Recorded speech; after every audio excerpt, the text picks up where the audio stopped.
so it got demagnetized. So we had to do start back over from scratch. You had to do the whole thing basically back over again, which sometimes when you do everything, it doesn't sound like it did the first time. Don't know why, but it just don't never sound just like you did it the first time. Did you get it back, the flavor?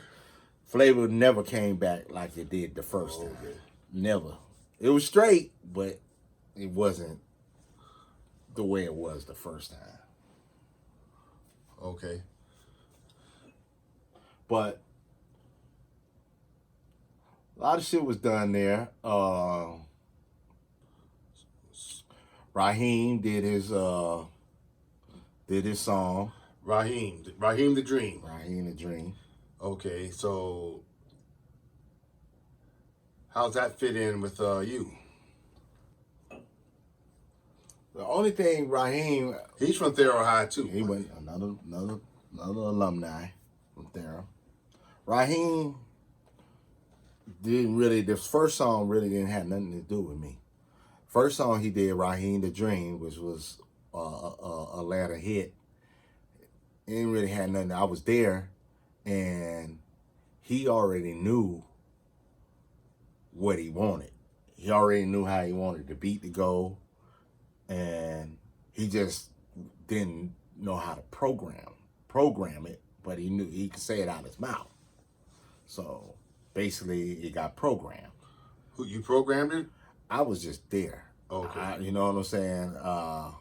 And they programmed the beat, and he did his thing. Toot was his DJ. Toot was a straight DJ. That's what he did. That was his thing. Toot was good at DJing. Always been good at DJing.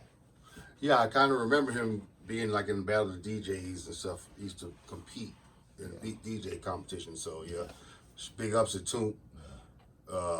One of the best DJs of all time. So, from the neighborhood, another Thero High alumni. Yeah. So how things moved along, we did a song with Tammy, like I said, Kicking Butts. It was on this label called Four Screw. We met this guy named PB Floyd. Was out of Florida.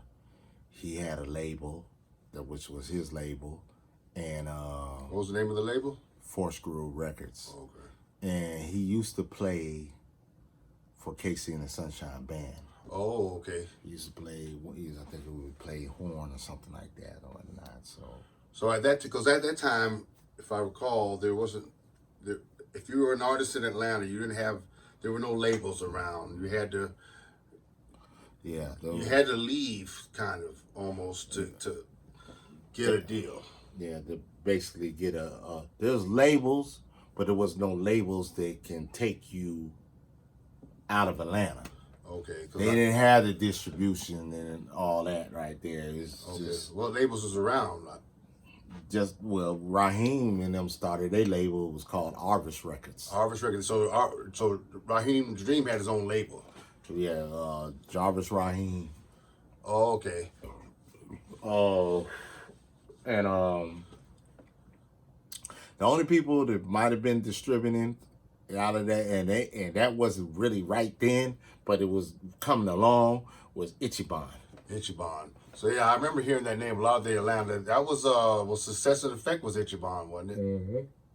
So a lot of Atlanta artists back in the origins of Atlanta hip hop and rap had to deal with that Ichiban deal. Yeah, well, Ichiban was cool because Ichiban they was letting you have your own label, and actually they was basically doing it before anybody else. As far as I can remember, Ichiban was like, you got your own thing. We're just the distributors. We'll just make sure your shit is distributed out there. You know what I'm saying? That's what their primary thing was. So people was gravitating to that. I think people even still kind of fuck with. I don't know if it's Ichiban. I don't even know if Ichiban still exists, but you know, at that time, you know, that's what people kind of gravitated to. But Okay. but we was doing when we did the kick and bust, and everything from there kind of started going crazy. PB Floyd, we found out he was a crook. He started doing things, you know what I'm saying records wasn't selling here and there, and then we come to find out that he got records selling out over the country, out of the country, you know what I'm saying? So, overseas sales. Yeah, he was doing overseas sales. So even to this day, if you go on YouTube and you look up a Town Easy T record like Jazzy Reggae, the one I was telling you about, it was a big hit in Brazil. And if you see all the comments, it's people writing from Brazil. You can't even really understand you see the it's in Portuguese. Probably, yeah. So you know, and so that was your first taste of the cutthroat side of the music industry. Yeah, basically, you know, my thing was when I started to this day, I always wanted to click. For some strange reason, I always wanted to click. I never really wanted to do it myself. I always wanted to click. To this day. What do you mean by a click? A click. I didn't want to do it myself. I wanted a team. You know what I'm saying? So even when I was messing with Easy T, like I said, you know what I'm saying? Actually, Daz came and DJ for Tammy on a couple of shits. Cooley C started DJing for, you know what I'm saying? And then Cooley C started learning how to program. And me and him getting together and we started programming. You know what I'm saying? He programmed, I started programming. And then, you know, we had the drum. I bring the drum machine. Cooley C stayed around the corner. We all from the same neighborhood. So me, Cooley C, and Toomp. But Toomp wasn't into DJing then. He was, into making beats then. He was a pure DJ. Also, so Cooley C was the Cooley second producer. Cooley C started getting into it. You know what I'm saying? Was he a quick learner? Yeah. And he had got his own group. Some cats before the Hard Boys. Actually, one of the dudes from the Hard Boys ended up joining the Hard Boy. Well, he was with another person, and then he got locked up. And then he ended up connecting with these three other dudes in there before the Hard Boys. Okay, so, but he started working with Easy T. As far as he was DJ at the time. So what were you doing then? So you were doing Easy T, and then I know she had a couple of songs, and then you started doing Sade stuff. Sade stuff came later. Easy T, even before Sade, that's when we got our own studio. Oh, okay. We left Sergio and Mr. Clark fell out. Oh, okay. And so we was like, we gonna continue this, we need to get our own studio. So I knew a dude on this side of town that had some pretty decent funds, and his name was Chris Cochran. Okay. And he went to Thero, and I connected him with Mr. Clark. He wanted the studio, Mr. Clark wanted the studio, so they was like, well, let's go in together. So Mr. Clark was like, well, look, I basically got all the drum machines. I could get some more drum machines. And Chris and them provided, they got the recording thing to record on. At the time was an 8-track. And the microphone, now we needed to place. So we found a place right there on Campbell Road, right across the street from Crystals. Crystals, where Checkers is at. It's not Crystals no more. Okay. It's ATL Wings, I think. Now. Yeah, everybody knows. Everybody knew that Crystal back in the day. That was the only spot open when you come in from clubbing all night long. Yeah. Was either that Yeah. or Waffle House or the IHOP before it burned down. Yeah. So we said we're gonna do this studio, and we're gonna have everything dedicated to hip hop. Oh, okay. So we bought every drum machine imaginable that we can afford. What y'all have? We had the 808 again, which we been had. We had this. We had the.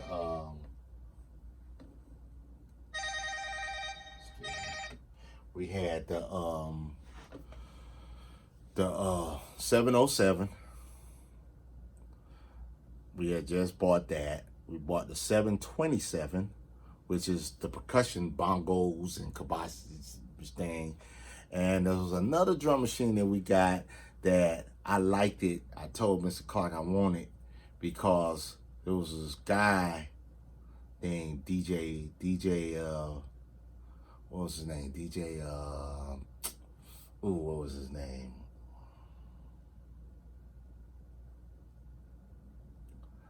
Trying to remember. I can't remember his name right now, but it's gonna hit me in a minute.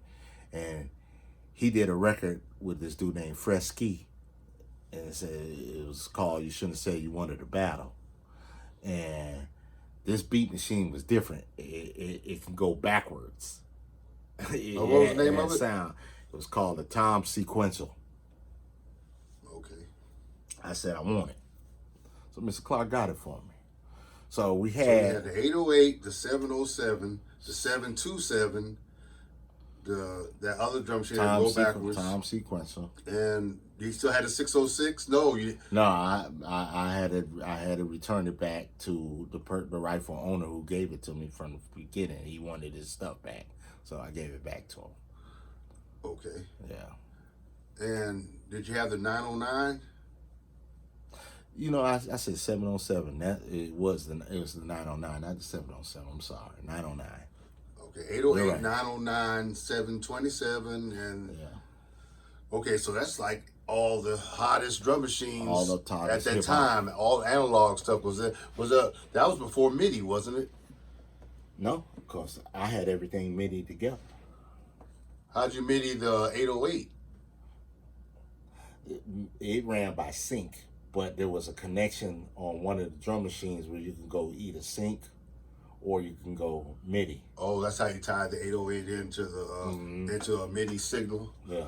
Okay. So, So how many other hip hop studios was in Atlanta at that there time? was none. We was the only one. The only hip hop studio in Atlanta. And there wasn't no big major studio. We had just an 8-track, but it was somewhere somebody could come and do some hip hop. This is before the days of what was that studio on Niski Lake that was so popular? That not Success and Effect. Them boys, Speech and all them got real. 2560. It was close around there, but a lot of people didn't know about 2560, or a lot of people couldn't afford 2560. Okay. And 2560 was a big studio, but it didn't have the drum machines. So and they stuff. weren't They weren't a. They hip-hop wasn't. They studio. wasn't established as a hip hop studio. It was just a, R&B. I wouldn't even call it. It was a studio. You want to come and do some hip hop, and you had your hip hop stuff. You could do some hip hop. Okay. But technically, they wasn't considered as no hip hop. We made it sure that just what we dedicating this to.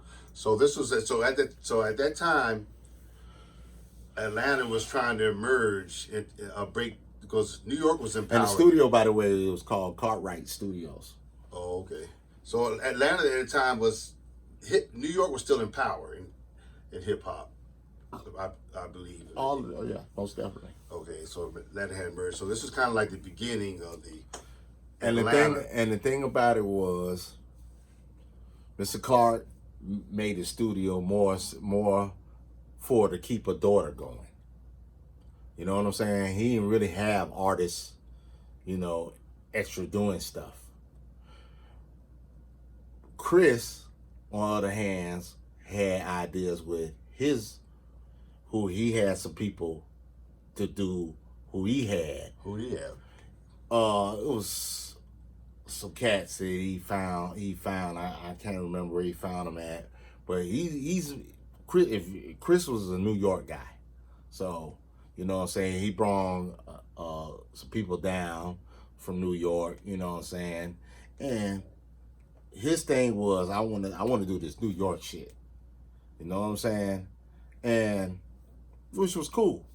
And because it gave me another aspect of now let me try to get into this New York shit instead of me just making, even though we all tried to make New York shit back then, but I didn't really know the formula. You know what I'm saying? I didn't know they was taking stuff from records, even though I knew records, but I didn't know breakbeats and shit like that. We started learning about that later on. That damn, okay, these are classic records, you know what I'm saying, and all they doing is looping it, you know what I'm saying, or you know what I'm saying, and basically back then their loop was, because they didn't have a sampler back then, looping was the DJ looped it, you know what I'm saying, so it was dealing with the Cartwright Studios.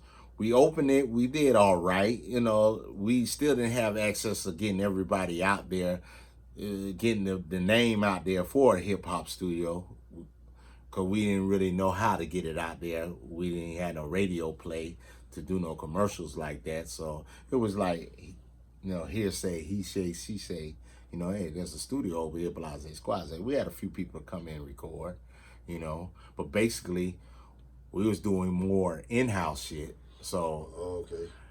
And then I actually did Raheem's second cut, Eliminator. Was that an album or was that a single? It was just a single. So you produced Raheem the Dream's second single? Yes. Eliminator. And that one was, believe it or not, I damn near used every drum machine in there for that song. What you use on it? Everything. Everything was connected. You'll hear the Tom sequencer in there. You'll hear 808. You'll hear the 727. So that was recorded at Cartwright Studio. Huh? You recorded that at Cartwright Studio. Recorded that at Cartwright. But they had their own label. Right. Okay. Yes, they had their own label. How was the money? What money? I didn't see no money. I just did a song. Oh, okay. Oh, you know. Okay, so you produced this. That was your first. No, that wasn't your first production because you already were producing other artists. Easy T. Okay. Easy T probably was my first record that hit a radio. Okay. Yeah. So then what? So then what happened after that? After that, Shadi was hot at the time. MC Shadi.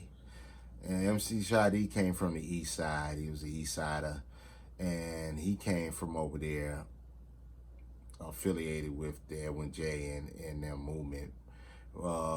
His DJ was a guy named DJ Man, which his mama managed a lot of people on the East Side. Like she managed Success and Effect at one time, and a couple other people. So DJ Man was his DJ. But one thing, Shadi is from the Bronx, so he kind of liked it how Dougie Fresh had two DJs and the different variety things they did that other acts couldn't do. So his mind was like, I want two DJs. So he already had DJ Man, so he needed another DJ. So at the time, Toomp was the hottest thing DJing on the West Side. So he was looking for Toomp.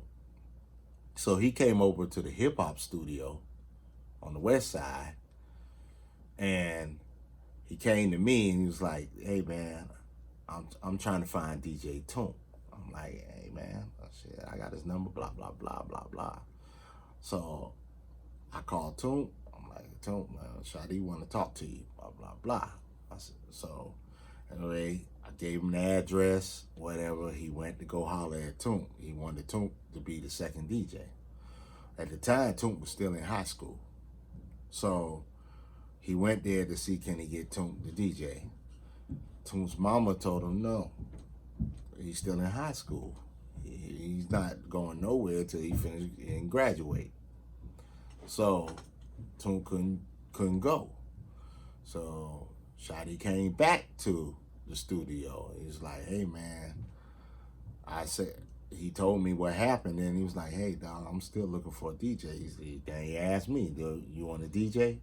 I was like, yeah, I'll DJ, blah, blah, blah. So he's like, man, he said, well, pack your shit, man. We got to be in Tallahassee in a couple of hours. So, Oh, it happened that quick? Yeah. He said, man, go pack your shit, man. We gotta ride out. We gotta be in Tallahassee. We gotta show the next night. Was that when he had that action song? Was hot on the radio? What action? Action. Oh, that's called Gotta Be Tough. Oh, Gotta Be Tough. That's the name of it. Yeah, Gotta Be Tough. Yeah, he was still vibing off of that album right there. So he wasn't with Luke Records. Was that Luke Records? Yeah, he was with Luke then. Okay. Yeah, he was with Luke when he did his first record, the Pink Panther Rap Will Never Die. He was with Foresight. Okay. Yeah. So 2 hours later, you were in Tallahassee. No, it wasn't 2 hours later. Probably 2 hours later when we left to go to town. To take us Tallahassee's probably like a 6-7 hour ride from here. 6 hour ride from here. Oh, you hit the road. You were on the car driving. Yeah. Okay. Yeah. So how that show go? Show went straight. I didn't have no turntables then. So what we did was Shadi had a 909. Drum machine. Right. I left everything at the studio behind. And I just went for it. So Shadi had a 909. So it was a part of the rap show that he does where he does a freestyle. So usually they'll play a beat and he'll just do a freestyle. But I knew how to play a beat by hand without playing it, without doing it. So I played the beat while he's doing it, which he didn't know I could do that. But I just went on and did it. And it was like, oh, okay, we definitely were gonna use you now. I didn't even know how I knew you programmed, but I didn't know you did it like that. So it was cool. So, but anyway, I started doing there. I finally got my turntables. So now me and Man are DJing, you know what I'm saying, together. But him and Man was falling out. Man, well, quote unquote, I didn't never see it, but I knew about it. But they said Man had a drug habit. You know what I'm saying? So, Shadi was getting tired of DJ Man, basically. So, they had a big falling out. I can't remember what it was about, but he sent DJ Man packing. And when this happened, Toompa had just graduated, just finished high school. So now he went back to Toompa. It's like, hey man, I got a spot for you. DJ Man gone, so now Toompa can go. Mm-hmm. So now it's being Toompa DJing for Shadi. So had you started producing yet for Shadi, or I know you produced for other artists, but we hadn't when it first started, we had started on the album yet. Plus Shadi had bought a 1200. So, now it's working on the 1200. SP 1200 drum machine? SP 1200, yeah. But again, we hadn't started working on the album yet. We was about to start working on the album. So I was more or less I wasn't the trick DJ. Toot was the trick DJ. Like I said, Toot was tight on the DJ, and I was more or less make sure this record goes in there. This record, but I had the beat machines. I started all the beat machines. Whatever was needed. Now, if you want to call Toot Bobcat and call me Cut Creator, then I was Cut Creator. Okay. You know, but I was a little bit bigger than Cut Creator, because Cut Creator just had turntable. I had beat machines and turntable just around me. So it was what it was. But when we started, it was time to work on the next album. Which album was that? So this album was called Coming Correct in '88. Okay, so this is 1987 or so, going into '88. Y'all started working on Shadi's album. He's still with Luke Skywalker Records at the time. Right. Okay. So I had some songs that I had been programming that we did. And then he had some songs. Shadi primarily did most of his songs by himself. You know what I'm saying? His first album, I wasn't there. I heard he did primarily, and Hobbs did a couple of joints. Hobbs is Mr. Mix? Mr. Mix. I don't know. I wasn't there. So I can't speak on it. But I know Shadi did primarily most of his music. So, you know. So he did probably on that album right there, he probably did half the album. Shadi produced half of his album, Come Correct in '88. Yeah, he might have been half, maybe a little bit more than half. I don't know. I know I did maybe 4 or 5 cuts on there. I don't know. But So basically, Shadi did half the album, and you produced the other half. Basically. Okay. So what did Toom produce? Toom was still a DJ. Oh, okay.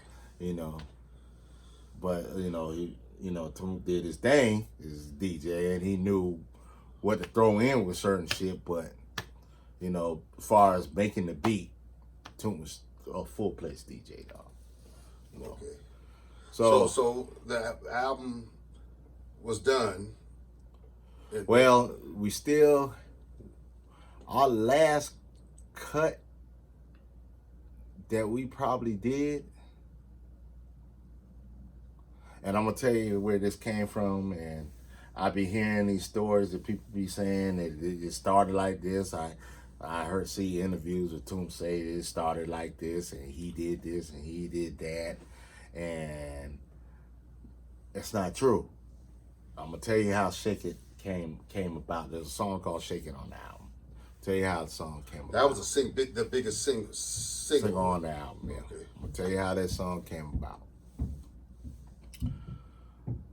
We was out of town. I want to say I think we was in Texas or somewhere. We doing a show, and it was these 2 girls we met. They rap, and I don't remember the name of the group, but one of them, I think it was Jazzy and Bright Eyes, was the 2 girls. All right, so somewhere along the line, Shadi and the girls started talking, blah, blah, blah. It hit it off, and Shadi kept in contact. They moved from where they was at and moved to Atlanta. So, I think Shadi started doing things with Bright Eyes. Doing things. Okay, Shadi was beating it. I said doing things. Okay, we'll leave it at that. All right, right. And so he was. Say no more. I think he was like, man, I wanna do something with this group because they can rap. You know what I'm saying? So it's like, I need you to make a beat for them. So originally the Shake It beat was for them. I did the beat, same dun dun dun dun dun dun, but it was a different sound, but it was the same program. But it was dun dun dun dun dun dun. It was like that. That was on the 1200? Yeah, all this is on 1200. So the song was for them, but somewhere along the line, they fell out. So Shadi and the girl fell out. right. So that song was now A hot track. It was just there now. I mean, they didn't have it, because they no longer connected. So Shadi was like, "Fuck it, we'll just use it for my motherfucking album." Oh, okay. And so this is how Shake It came along. That song wound up being pretty big. And I asked Shadi one day, we was talking. I said, "Dog, do you remember how that song came available?" He's like, "Not really." I said, "Dog, you don't remember you was doing something with Jazz and Bright Eyes?" And he was like, Bright Eyes. He said, "Yeah, that name sound Bright Eyes." I said, "Yeah, dog." I said, "We did that beat for them. And then y'all two fell out about something. And then he was like, man, I'm going to go ahead and use this song." That's crazy because that song wound up being a hot track. And that's really what took Shadi almost nationwide and be able to do shows overseas. And wasn't that the official dance song for the LA cheerleaders, the LA Lakers cheerleaders? They used to use it. And Paula Abdul and all them, that was real hot. Yeah, and so that's kind of a funny history behind that song. Yeah. Well, we stayed out in LA. So that's what made it so hot in California. San Fran, we stayed out there doing shows. So was it good money? Was it good money? It was all right. We was salary money. As far as me and Tom, we was salary money. We ain't split it 50-50, 3 ways even, and which understood, he's the man, we're hired help. Yeah. You know what I'm saying? So we used to get peanuts to his walnut. Let's just put it that way. Okay. All right. So, but at the time, we young, we don't give a fuck, man. Our motto was fuck hoes, do shows, and get some chips there. But we didn't understand the whole business. Didn't know nothing about copywriting. Didn't know nothing about nothing. Just everybody just do songs. We just do songs, make us go in the studio, do it, bam, go out, promote it, do shows, fuck hoes. That's what we did. So that album went on to sell pretty good copies. Did it ever go? Well, technically, that wasn't his best album. His best album was the first album that he did. That one right there took him. The Gotta Be Tough album. That was the album. Actually, Shake It probably was the song that saved that album. So you don't think it went gold? Well, you'll never really know, would you? Because back in those days, there was a lot of, was it a lot of cooking of the books? Well, dealing with Luke, you never know. You never know. Okay. So what? But one thing I will say, and I'm gonna say this in the beginning, just clarify. Certain people, I will always give them the respect, even though they did fuck me. I'll give them the respect. You took me to a place that I might not have never been to.